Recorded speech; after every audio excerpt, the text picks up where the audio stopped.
Telesaúde Bahia, para profissionais de saúde da atenção básica que atuam na Bahia. Boa tarde. Eu queria-vos falar de um tema que é muito central para todos aqueles que trabalham na saúde, que é o tema do sofrimento. Nós estamos habituados a falar em doença, em agravo, em distúrbio, mas o sofrimento é exatamente a experiência através da qual a doença, o agravo, o distúrbio são muitas vezes sentidos, e há também muito sofrimento que não é facilmente transformado em sofrimento que possa ser convertido em categorias da medicina e da saúde e dos saberes da saúde, tal como nós estamos habituados a conhecê-los. E grande parte da atividade que existe hoje no mundo, que está ligada, por exemplo, às diferentes formas de terapia, de cura, etc., têm a ver com a necessidade precisamente de responder ao sofrimento. Mas o sofrimento tem outro aspecto importante, que é o facto de, como diz o Boaventura de Sousa Santos, num livro recente que se chama Se Deus Fosse um Ativista dos Direitos Humanos, ele diz que a dominação, e em particular a dominação hegemónica, assenta na naturalização do sofrimento humano enquanto fatalidade ou necessidade. E naturalizar o sofrimento humano significa que há muitas formas de sofrimento que de facto não são inevitáveis, não têm a ver apenas com aquilo que podemos chamar circunstâncias da nossa vida cotidiana em que temos algum tipo de agravo que não pode ser atribuído, por exemplo, à ação de outros humanos. De facto, o que acontece é que muito do sofrimento que existe no mundo é um sofrimento que é causado, de facto, por formas de atividade humana ou pelas suas consequências e que depois, muitas vezes, é visto por aqueles que não chegam a identificar as causas desse sofrimento como sendo, de facto, algo que é uma fatalidade, é uma necessidade ou é algo que vem, por exemplo, da vontade de alguma força, que pode ser, por exemplo, uma força divina. O enfoque que eu queria dar à minha palestra aqui tem a ver precisamente com a maneira como o sofrimento foi sempre também, foi por exemplo, durante o período do colonialismo, o período em que, por exemplo, as grandes potências europeias ocupavam e colonizavam territórios noutros continentes, como, por exemplo, aconteceu aqui no Brasil, havia muitas vezes a ideia de que o que distinguia os colonizados dos colonizadores era o facto de os colonizados, muitas vezes, parecer que não tinham capacidade para sofrer ou capacidade para empatizar, se quisermos, ou reconhecer o sofrimento dos outros. E quando nós lemos, por exemplo, algumas das obras marcantes do século XIX, em que se discutia, por exemplo,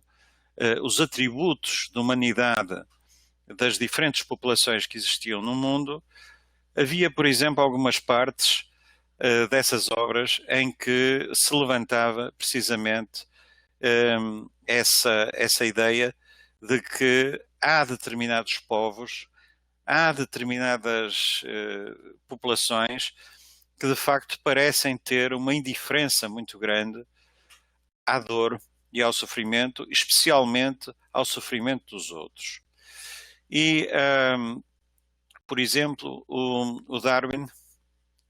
toda a gente conhece a obra do Darwin, num livro que ele escreveu especificamente sobre a origem da espécie humana e dos humanos, que se chamava A Descendência do Homem, ele dizia em relação a populações colonizadas, algumas populações que eram nessa época chamadas de primitivas ou selvagens, que uma das características que tinham essas populações era o facto de muitas vezes haver uma consideração por aqueles que faziam parte da mesma população. Havia aí, por exemplo, muito cuidado em limitar tudo aquilo que pudesse ser qualquer tipo de forma de ação que prejudicasse ou que causasse dano às pessoas daquilo que ele designava as pessoas que viviam dentro dos limites da mesma tribo, mas ao mesmo tempo também ele dizia que grande parte dessas ofensas, se quisermos, como o assassínio, o roubo, a traição, por exemplo, não suscitavam esses sentimentos para além dos limites da sua própria população. E, portanto, havia aquela ideia de que, por exemplo, os nativos de diferentes regiões do mundo, aqueles a quem se chamava ao tempo os primitivos, eram solícitos e tinham muito afeto entre si, mas tinham um desprezo muito grande pelos outros e tinham mesmo, em alguns casos, como ele dizia, não apenas indiferença em relação ao sofrimento de estranhos, mas que se deliciavam mesmo em testemunhá-lo. Eu estou aqui a citar o Darwin. E dizia mesmo assim: alguns selvagens obtêm um horrendo prazer da crueldade para com animais e a humanidade é uma virtude desconhecida. E, portanto, havia aqui esta ideia de que a relação com o sofrimento era uma marca, precisamente, não só da humanidade, mas da evolução, do grau de evolução da humanidade. O Darwin reconhecia, por exemplo, ao contrário de outros pensadores da mesma época, ele considerava que havia apenas uma espécie humana. E essa espécie humana estava dividida em diferentes grupos, a que ele chamava, como era comum nessa época, raças. Este vocabulário da raça era um vocabulário muito usado, até mesmo aqueles que claramente discordavam desta caracterização que ele fazia dessa indiferença ao sofrimento dos outros, que ele atribuía a essas populações que seriam, digamos, estariam num grau inferior de civilização, mas ele considerava que de facto todos pertenciam a uma mesma humanidade. Ele era adversário, por exemplo, da ideia de que a humanidade teria sido na origem policêntrica, portanto teria havido diferentes origens para diferentes tipos de raças, por exemplo. Aquilo que, no entanto, essa ideia de uma humanidade única estava muito ligada, no caso do Darwin, a uma outra questão, que era, aliás, elas alimentaram-se uma à outra, que era a sua posição contra a escravatura. Ele era abolicionista, ele defendeu sempre a abolição da escravatura, porque considerava de facto que a escravatura era um crime que não deveria ser cometido contra outros seres humanos. Mas isso não o impedia precisamente de ir buscar alguns elementos de diferenciação de diferentes populações humanas que estavam ligados, por exemplo, à maneira como eles lidavam com o sofrimento. E esta questão é uma questão que depois, por exemplo, também naquilo que veio a chamar-se ação humanitária, era também algo que depois permitiu, por exemplo, criar o que nós podemos chamar, hierarquias de sofrimento. Havia certas formas de sofrimento que eram consideradas mais legítimas, se quisermos, ou que eram consideradas moralmente mais dignas de solidariedade mais dignas de denúncia do que outras. Por exemplo, havia o sofrimento dos escravos que sofriam todo o dia e cotidianamente a dor que lhes era infligida pelo seu cativeiro e pela forma como eram tratadas, era considerada como um tipo de sofrimento que merecia solidariedade. E os abolicionistas procuravam principalmente a libertação desses escravos que sofriam esse tipo de agravos. Mas já, por exemplo, os escravos que se revoltavam, os escravos que fugiam, para esses já não existia o mesmo tipo de reconhecimento, digamos, do seu sofrimento. E, portanto, havia o que nós podemos chamar uma espécie de gradação, de hierarquia, entre as formas que eram consideradas como moralmente aceitáveis e aquelas que não eram, da maneira como se sofria. É importante hoje nós percebermos que este tipo de distinções, nós poderíamos pensar que elas desapareceram, e desapareceram hoje, nos dias de hoje, que, por exemplo, a Declaração Universal de Direitos Humanos, ao proclamar a igualdade fundamental, a igualdade original de todos os seres humanos, que teria de facto levado a que deixassem de existir estas distinções entre humanos que estariam relacionadas com a forma como eles sofriam também. E uma questão que, por exemplo, quando nós olhamos para o novo humanitarismo e a intervenção humanitária que é feita em nome da defesa dos direitos humanos inicialmente, que nós vamos encontrar a partir da década de 1970, sobretudo,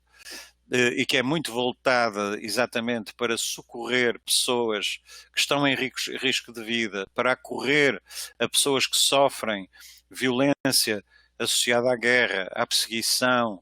à necessidade de fugir de situações que ameaçam a sua vida e a sua sobrevivência. Quando nós olhamos para essas intervenções humanitárias, que muitas vezes, aliás, aparecem atrás dos exércitos. Primeiro os exércitos fazem a guerra e causam sofrimento, e depois a seguir vem a intervenção humanitária para aliviar esse sofrimento. Isto acontece muitas vezes. E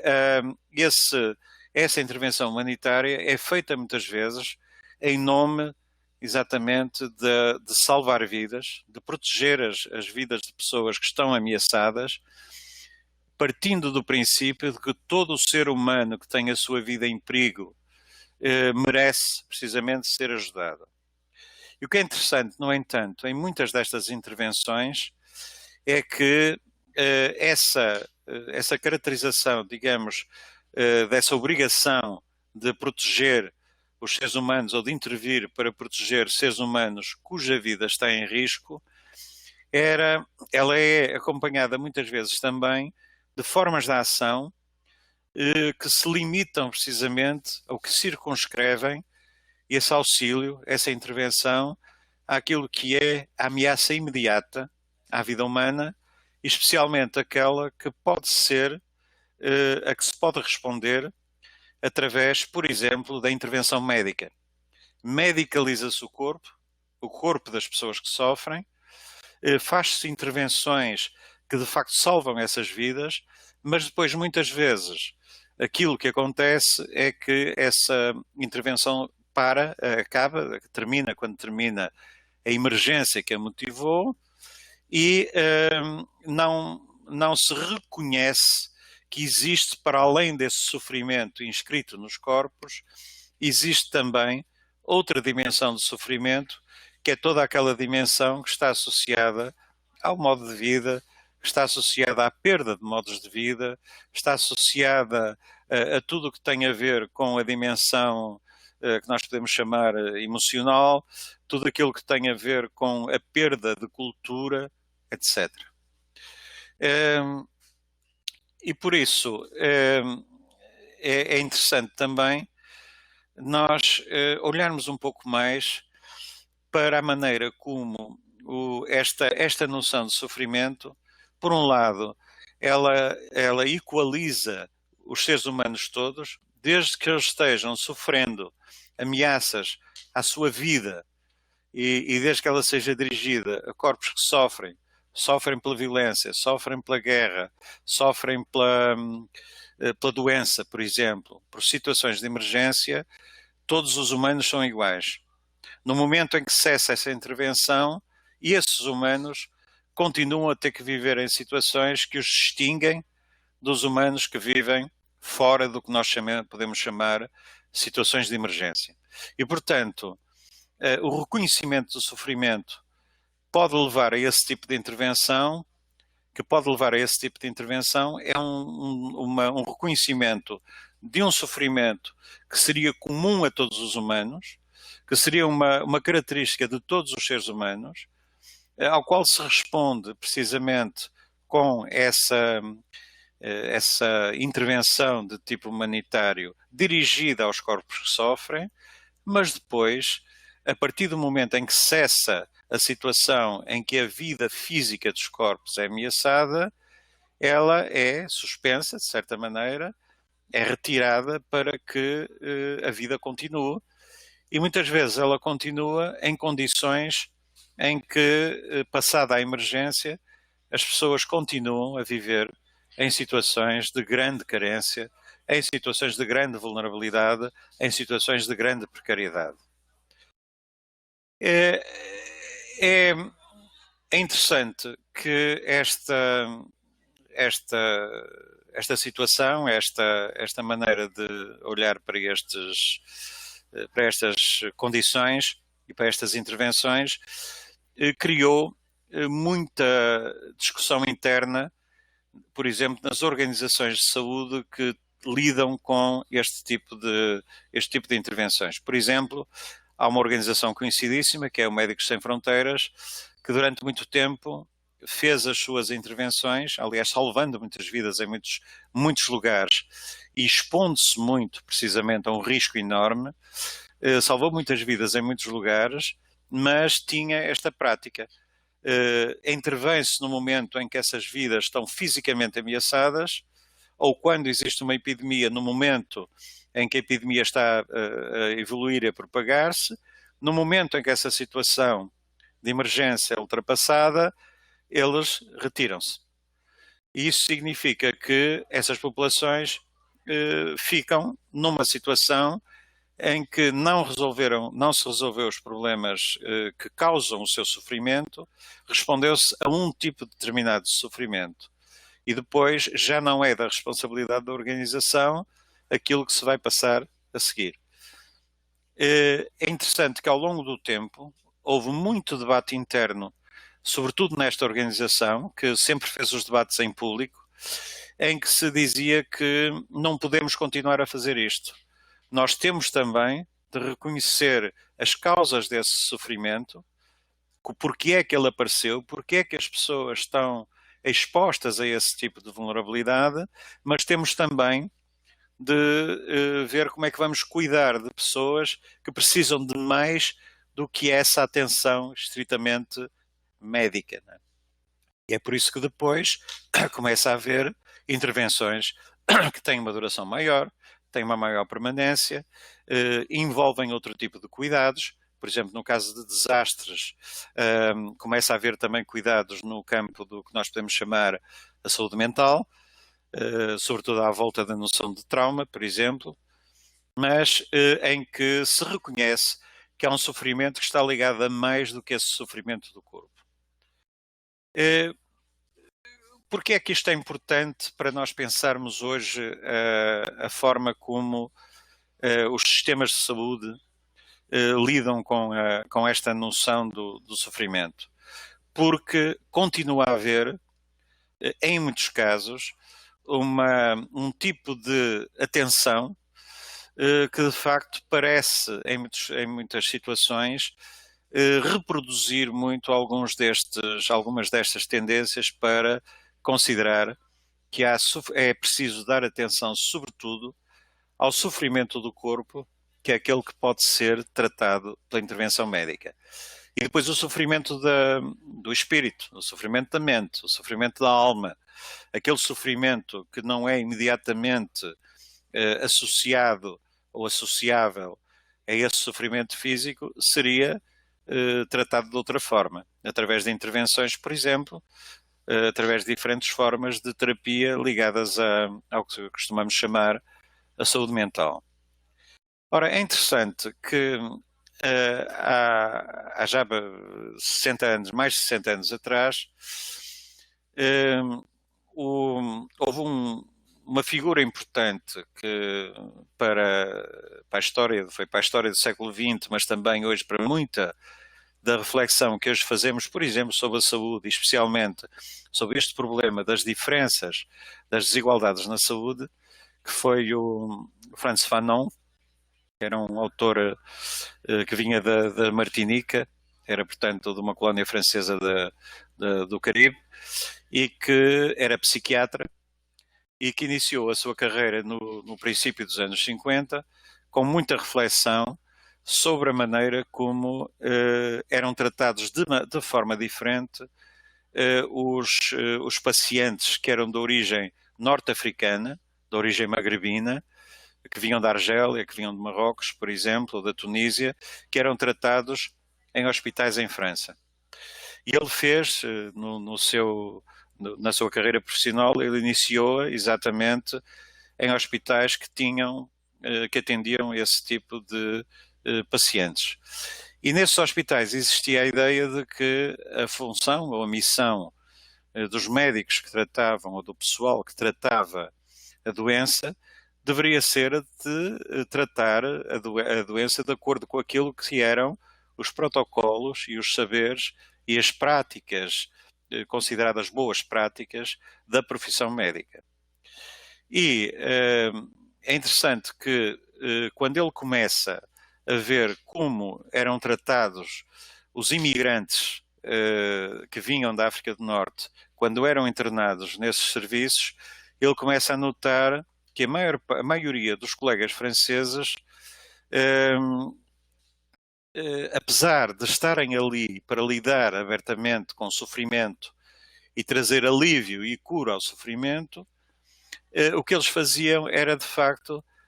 considerar que, embora esses pacientes fossem humanos como os outros, no entanto havia ali uma diferença que obrigava a ter um tratamento distinto, e esse tratamento era idêntico ao tratamento que os norte-africanos tinham nas colónias, na Argélia, por exemplo, ou na Tunísia. E então, o que ele notou foi que quando esses pacientes chegavam ao hospital, eles escreviam uma série de queixas que depois eram descritas pelos médicos como dor sem lesão, doença repartida no corpo e por todo o corpo, ou sofrimento contínuo, mas não era possível localizar exatamente se havia alguma lesão corporal, como ensinava a medicina, que explicasse ou que pudesse ajudar a interpretar esses sintomas, a origem dos sintomas. E então o que eles faziam era que perante aquilo que diziam os próprios pacientes, por exemplo, dizem, dói-me o corpo todo, onde é que lhe dói? Dói-me o corpo todo, dói-me em toda a parte, estou constantemente com dores. Eles chegavam à conclusão de que não havia morbidez, não havia doença. E havia portanto, uma aplicação muito direta de um princípio que era o de que a verdadeira doença era aquela que era causada por uma lesão e que tinha sintomas que eram relativos a essa lesão. E depois, a seguir, quando verificavam que não era possível identificar claramente uma lesão, partiam do princípio de que eles estavam a fingir a doença. E então começava imediatamente a haver toda uma construção que discriminava esses pacientes e que dizia, por exemplo, que os árabes, ou as pessoas de origem árabe, que eram dissimulados, que eram mentirosos, que fingiam a doença, que preferiam estar no hospital em vez de trabalhar. Enfim, havia toda uma série de estereótipos que levavam depois à sua efetiva discriminação. E, portanto, havia algo de errado com aqueles pacientes, quer dizer, eles não eram pacientes, afinal. Eles sofriam, era de algo que os médicos chamavam a síndrome norte-africana, que era exatamente essa tendência precisamente para afirmar que estavam doentes, que sofriam, mas afinal não sofriam porque não havia causa de sofrimento que fosse identificável a partir do conhecimento médico. E o Fanon chamava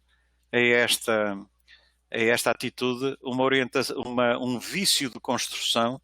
no pensamento do clínico. Ele chamava-lhe mesmo um neo-hipocratismo, que era a ideia de que se continuava com uma velha ideia de que, se não se identifica a lesão, nega-se o sofrimento e a experiência de sofrimento dos pacientes que estão a fingir. E, portanto, nós estávamos ali perante pacientes que não manifestavam, de facto, aquilo que poderia ser considerado um sofrimento real, um sofrimento legítimo, sancionado e confirmado pela ciência médica, mas, sobretudo, atitudes que de facto estavam ligadas a um conjunto de características que desqualificavam, de facto, as populações de onde provinham esses pacientes. E por isso, aquilo que o Fanon propunha era que se desse muita atenção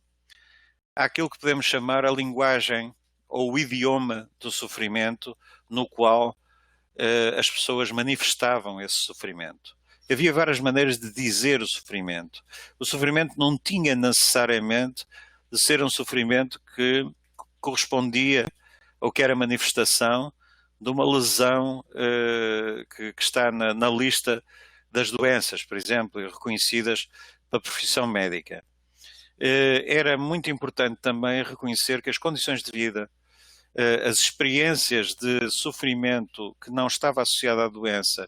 as condições de desqualificação sistemática, de perseguição, as consequências também da dominação colonial, tinham também o efeito de criar formas de mal-estar, formas de sofrimento, para os quais a avaliação médica comum não tinha termos, não tinha um vocabulário, não tinha maneira de reconhecer, mas que não era falsa, era real, mas era expressa de uma maneira que não era reconhecida pelos próprios médicos e que, sobretudo, era baseada também numa afirmação de um estereótipo racializado que levava a essa desqualificação. E o que ele propunha, em lugar disso, é algo que é bastante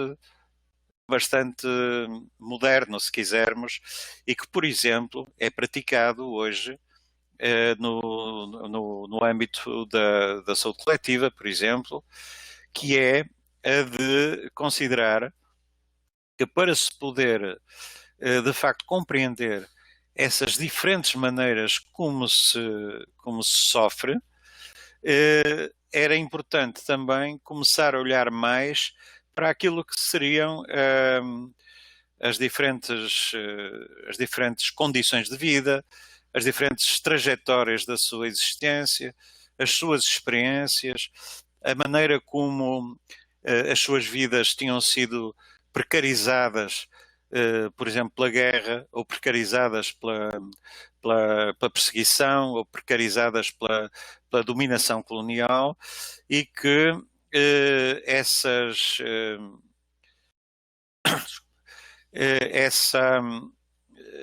situações deveriam dar lugar a uma outra maneira de abordar o sofrimento e, sobretudo, de desnaturalizar o sofrimento humano. Ou seja, encontrar uma forma, precisamente, de mostrar que esse sofrimento decorre daquilo a que nós chamamos hoje a influência cruzada, se quisermos, dos vários processos que determinam a saúde, determinam a doença, determinam o sofrimento. E o próprio Fanon, curiosamente, propunha, por exemplo, que se fizesse aquilo que no tempo dele, nesse tempo, nos anos 50, já era chamada, já se fazia, era proposto, por exemplo, pelas pessoas que estudavam os problemas dos molars de tipo psicossomático, ele propunha, por exemplo, que se fizesse uma espécie de diagnóstico de situação, que era como ele chamava, usando o vocabulário da época, que tivesse em conta a trajetória das pessoas, a sua experiência, a maneira como as próprias pessoas diziam e falavam ou manifestavam o seu sofrimento, muitas vezes sofrendo sem falar, mas mostrando que sofriam, e que aquilo que ele chamava as suas ocupações e preocupações, a sua vida sexual, o sentimento de segurança ou insegurança, as ameaças que eles sentiam, etc. E, portanto, nós estamos aqui, nos anos 50, perante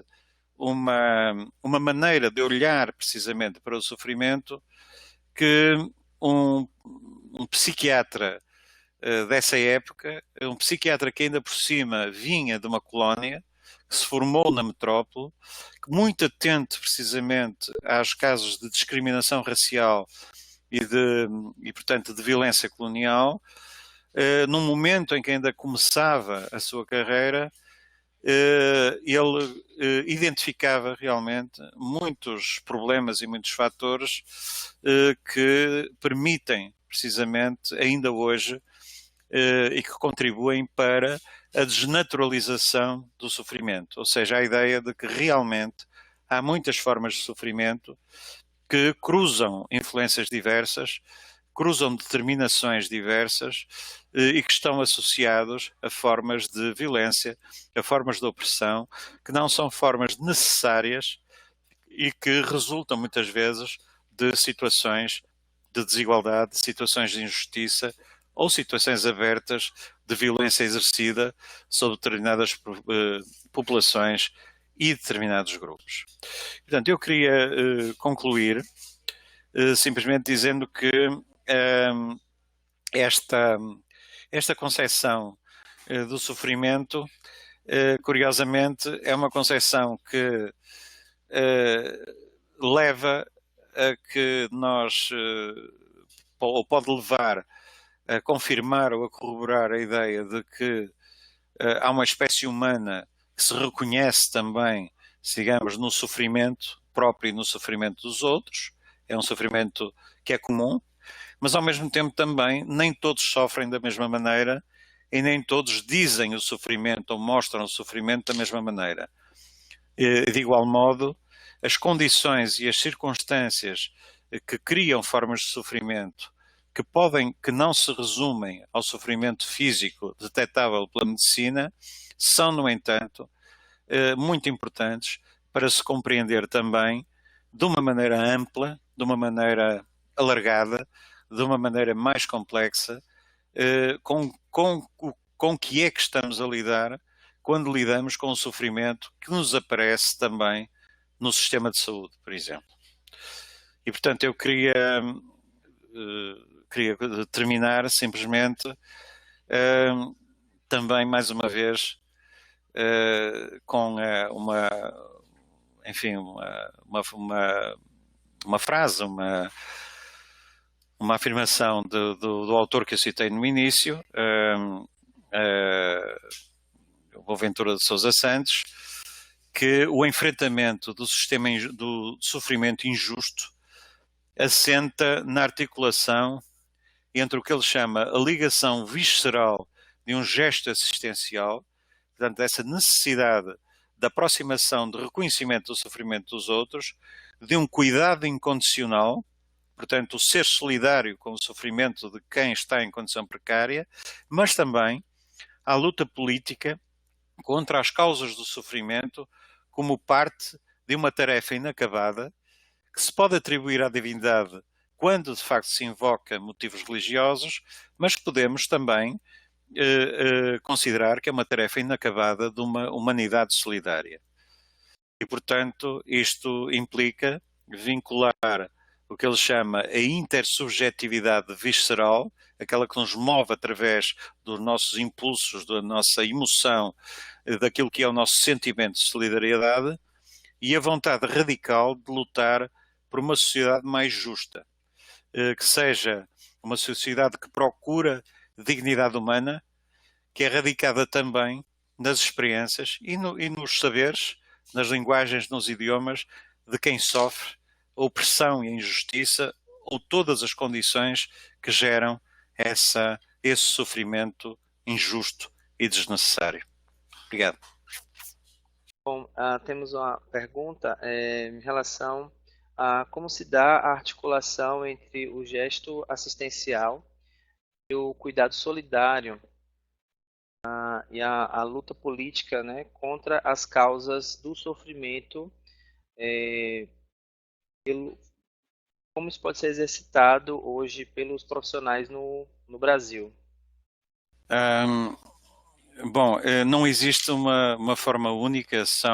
há todo um conjunto de experiências que nos vão ensinando também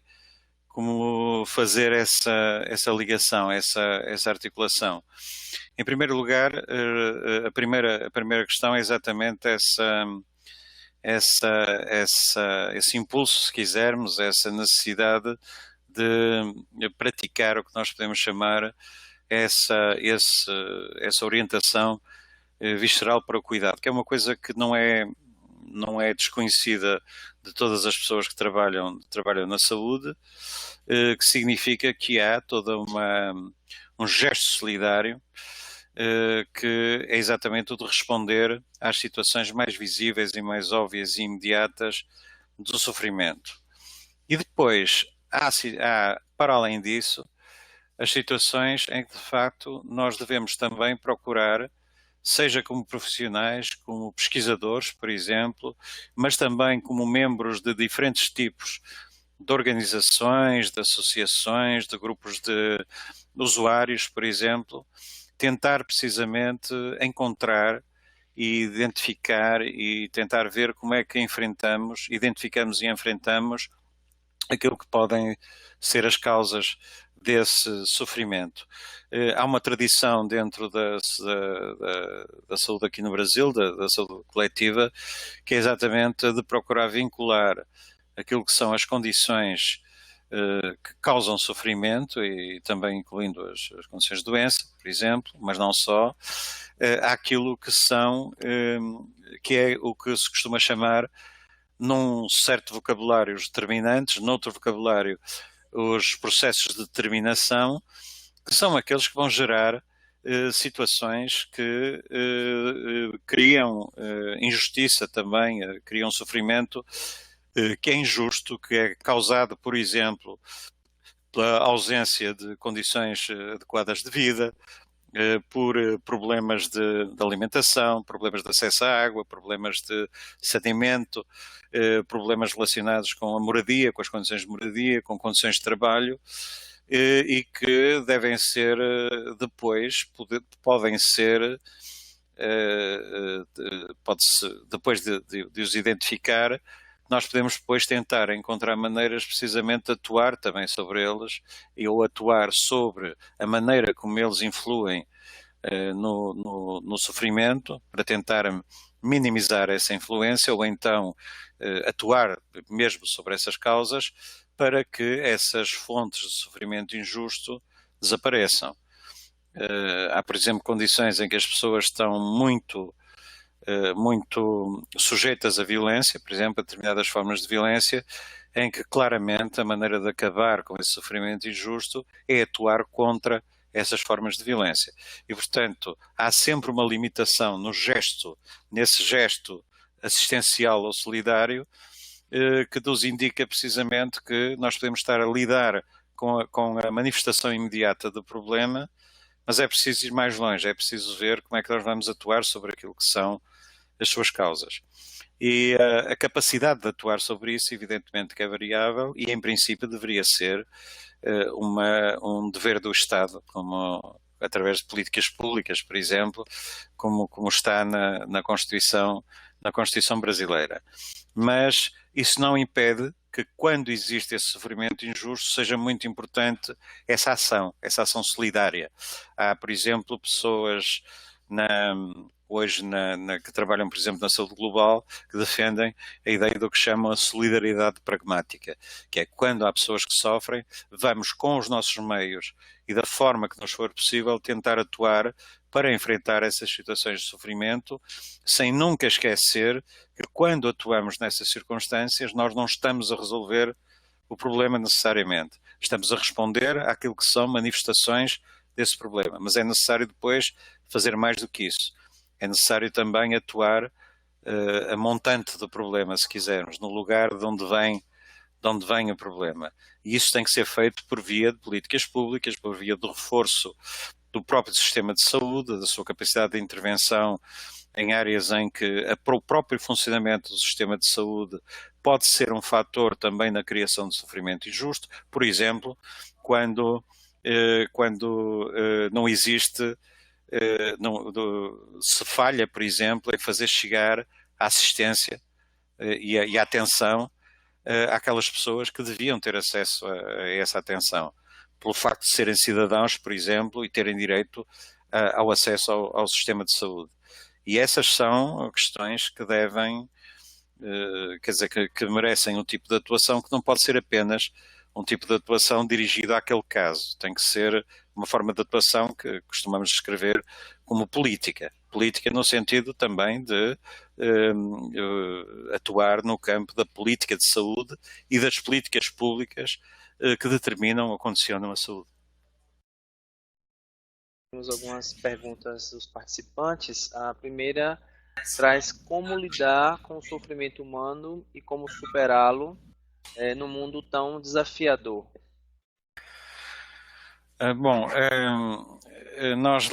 Eu penso que a resposta que dei anteriormente talvez ajude a perceber isso. Nós lidamos com o sofrimento humano, primeiro, dirigindo-nos às suas manifestações e tentando atuar no sentido de responder a esse sofrimento da maneira possível, com os recursos que temos, em situações em que podemos fazê-lo através dessa ação solidária, se quisermos, essa intervenção solidária, e através, por exemplo, da assistência médica, mas ao mesmo tempo também da assistência em saúde, mas ao mesmo tempo também temos de perceber que é exigido mais do que isso. Há muitas formas de sofrimento que existem hoje no mundo que podiam ser evitadas através de intervenções que se dirigem às suas causas e, portanto, isso digamos, tem muito a ver também com uma atuação que deve ser política e coletiva. Nós não conseguimos lidar com todo o sofrimento do mundo, digamos, e com as suas causas se nos mantivermos apenas naquilo que é a nossa capacidade local situada da ação. Temos de pensar sempre para outro nível também. E pensar também que, como se diz hoje, como nós sabemos, a saúde e a doença são determinadas precisamente por muitos tipos de problemas para os quais as respostas são políticas públicas, por exemplo. E o reconhecimento também de que os cidadãos a quem é prometido, tal como está na Constituição, que eles terão direito à saúde, há aí uma obrigação também de responder ou tentar responder a essas situações e deve haver também capacidade de ação política que cobre esse cumprimento, que é um direito que os cidadãos têm de exatamente exigir que esses direitos sejam transformados em ação. Um outro questionamento traz que se o sofrimento humano ele não faz parte do processo de amadurecimento e crescimento pessoal.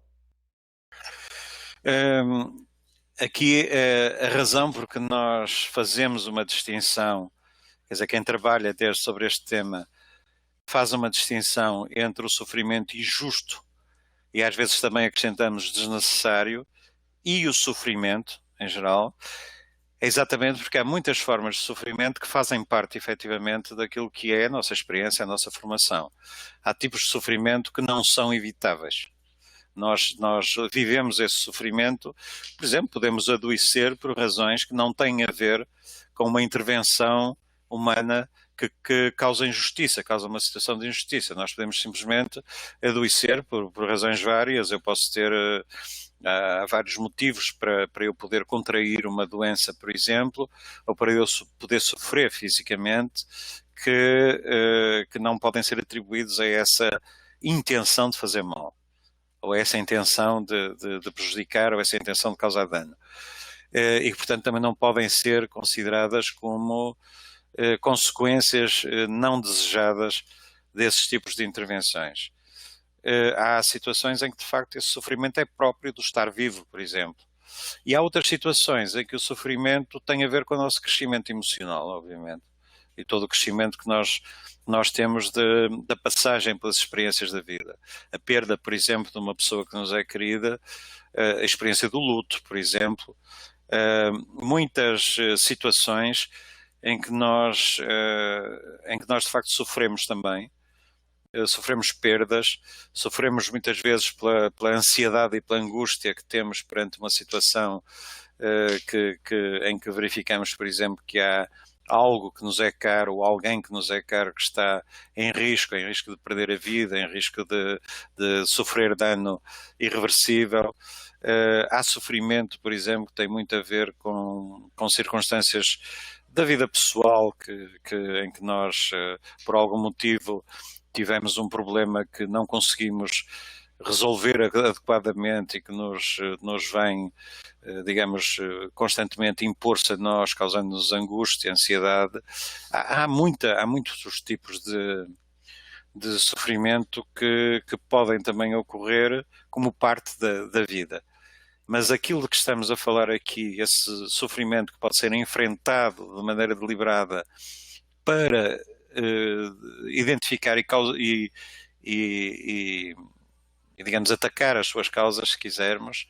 é o sofrimento que nós consideramos injusto e desnecessário. Aquelas pessoas que sofrem porque são pobres, sofrem porque não tiveram acesso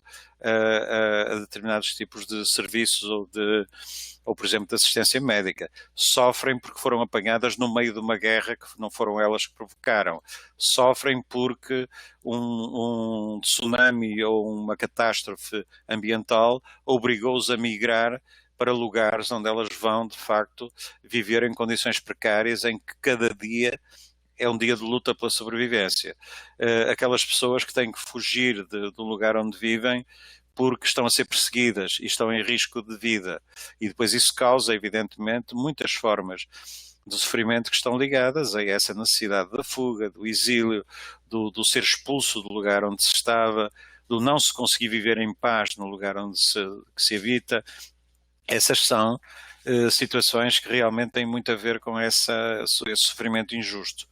E é sofrimento desnecessário, muitas vezes, porque se inflige também sofrimento com o único propósito, por exemplo, de exercer algum tipo de violência ou de ameaça sobre as pessoas. Fazer com que elas vivam permanentemente sob a angústia de poderem sofrer algum tipo de violência que causa dano ou causa morte. Muitas vezes é um sofrimento que é desnecessário quando se está permanentemente sob essa ameaça, ela é reiterada, anda-se constantemente a mostrar às pessoas que se elas não fizerem aquilo que lhes mandam fazer, podem ser mortas, ou podem ser espancadas, ou podem ser perseguidas de alguma maneira. É claro que tudo isto é sofrimento que não é justificado por nenhuma necessidade ligada àquilo que é a experiência continuada e normal de vida, né? Se tratando de um ser que não foi feito para sofrer, em paradoxo com a aparente necessidade, é como lidarmos dentro desse processo de sobrevivência. Bom, eu vou começar pela terceira porque eu não tenho a competência realmente para responder a isto, mas eu diria que se há alguém de facto que pode trabalhar o sofrimento com adolescentes e não em adolescentes, são de facto os profissionais de saúde, entendidos de uma forma ampla, e que o risco de suicídio é uma das diferentes formas através das quais se precariza, de certa maneira, a existência, ou se cria uma situação de precarização de existência, não só de adolescentes, mas também de pessoas em muitas situações em que elas procuram no suicídio a saída para essa situação, ou poderão procurar. Mas aí eu diria que são os profissionais de saúde que poderão também, caso a caso e em função das situações que vão enfrentando, que poderão de facto trabalhar essa questão. Acho que é uma pergunta muito boa, mas que a resposta só pode ser esta. Digamos que eu confio nos profissionais de saúde. Eu não sou profissional de saúde. Houve uma pergunta sobre a minha formação, acho eu. Eu sou sociólogo, mas trabalho há muitos anos sobre saúde e trabalho muito com as pessoas na saúde. E houve uma coisa que eu reconheço, é que há certas competências que de facto são próprias de certos profissionais, que são aqueles em quem devemos confiar para poderem trabalhar com as pessoas. Há aqui sempre uma necessidade de trabalhar com elas, de saber quais são as suas experiências, a causa do sofrimento, como é que elas falam também do sofrimento, de saber escutar, etc. E isso são competências próprias de profissionais de saúde que são formados e que ganham experiência também para o fazer. Depois as outras duas. A primeira, esta ideia de um ser que não foi feito para sofrer é uma citação. É uma citação do primeiro presidente, um dos primeiros, não o primeiro, um dos primeiros presidentes dos Médicos Sem Fronteiras, que dizia que fez um discurso e fez um artigo uma vez, cujo título era Um Ser que não foi feito para sofrer. E o que ele dizia era: os Médicos Sem Fronteiras, como organização que lida precisamente com esse sofrimento causado por situações em que está ameaçada a vida das pessoas, está em risco a vida das pessoas, que deve guiar-se por esse lema. Dizer que as pessoas não merecem sofrer em condições que foram criadas por outros e que estão a causar-lhes dano. É uma situação em que a sua sobrevivência é ameaçada por causa daquilo que é feito por outros, que causam essa precariedade. E portanto, para lidar com isto, basicamente foi aquilo que nós tivemos a falar. Tem essas duas vertentes, tem aquela de responder à situação de sofrimento através dos meios e das capacidades que temos para esse gesto solidário e existencial, e depois também para a intervenção sobre aquilo que são as causas desse sofrimento. Repito, um sofrimento considerado injusto ou considerado desnecessário. Depois a segunda pergunta também foi respondida.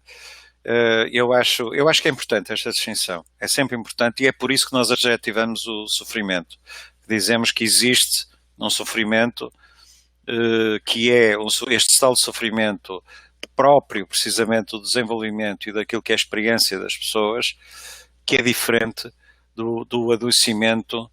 do sofrimento que causa dano através precisamente de ações que são basicamente injustas ou desnecessárias. Há aqui outra diferença também interessante na segunda parte da pergunta, como perceber o limite entre o sofrimento sadio e aquele que gera doença, que é uma questão interessante. Há sofrimento que pressupõe que há sofrimento que é um sofrimento que nos faz bem. É um sofrimento sadio, um sofrimento que nos ajuda a crescer, um sofrimento que nos pode ajudar também a enfrentar aquilo que são as dificuldades várias que vamos encontrando na vida. Eu concordo com isso. Há experiências de sofrimento que são experiências também que têm essa vertente sadia, sim. E depois há o sofrimento que gera doença, mas mesmo o sofrimento que gera doença, há muitas situações também em que ele não é propriamente aquilo que nós chamamos de sofrimento injusto. Ele pode ser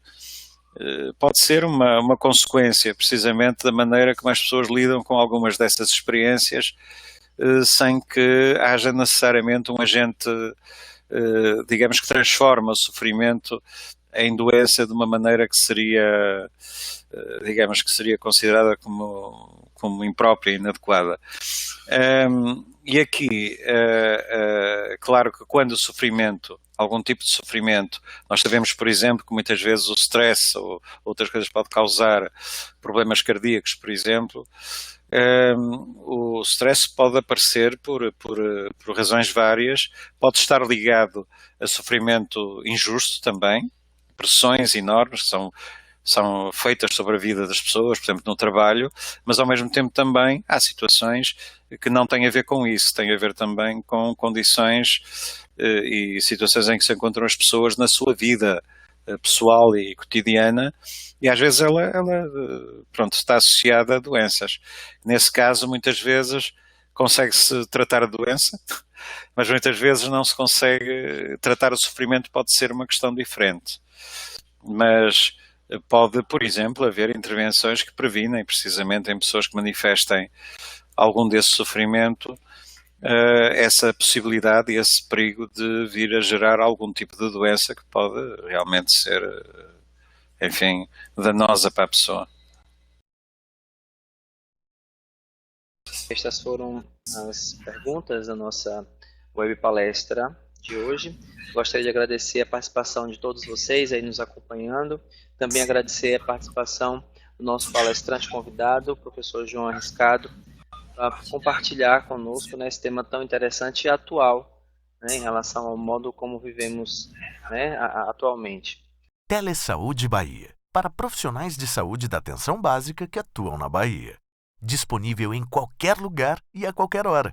É fácil e sem complicação.